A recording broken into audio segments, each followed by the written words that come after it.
আজকে আমি কথা বলবো ব্রাজিলদের ইমোশন।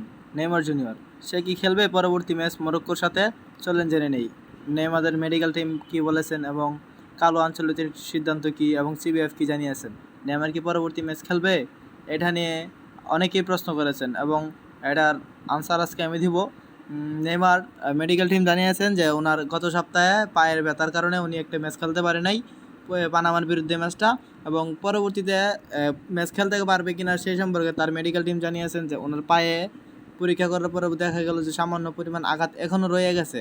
যদি তিনি পরবর্তী ম্যাচ খেলেন মরক্কোর বিরুদ্ধে, যদি কোনো কারণে চোট খায় তাহলে মনে করেন পরবর্তীতে ম্যাচ ওয়ার্ল্ড কাপে না খেলার ইয়াটাই বেশি হয়ে যায়, না খেলার চান্সটাই বেশি হয়ে যায়। সেই কারণে মেডিকেল টিম জানিয়েছেন উনি ওই ম্যাচটা খেলবে না এবং কার্লো আনচেলত্তি ওনাকে রেখেছেন বিশ্বকাপের মধ্যে, ওয়ার্ল্ড কাপে 24 জনের মধ্যে।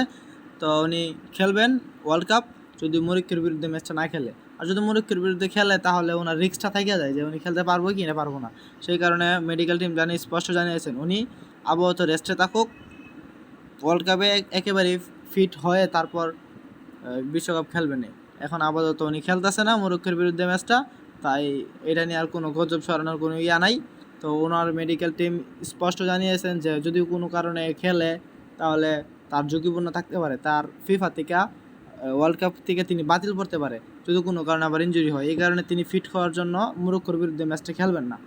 তো আমরা যারা নেইমার সাপোর্টার আছি তারা তো নেইমারের ছাড়া খেলা জমেই না। সো কিছু করার নাই। আমিও চাই যে তিনি পুরোপুরি সুস্থ হয়ে মাঠে নামুক, তারে ছাড়া খেলা জমে না। যদি ওয়ার্ল্ড কাপ তাকে ছাড়া দেখি তাহলে মনে করেন কোনো মজাই লাগতো না। তো বাজার ফ্রেন্ডরা সারা জীবন অপেক্ষা করতেছি নেইমারের জন্য, এবারও অপেক্ষা করি, দেখা যায় কপালে কী আছে। তো চলেন আমরা নেইমারের জন্য অপেক্ষা করি, নেইমারের জন্য দোয়া করি উনি যেন ভালোভাবে সুস্থভাবে আবার আমাদের মধ্যে ফিরে আসতে পারেন এবং ওয়ার্ল্ড কাপ খেলতে পারেন। তো আজকে এই পর্যন্তই, সবাই ভালো থাকবেন এবং আমি নতুন, সবাই আমাকে সাপোর্ট করবেন।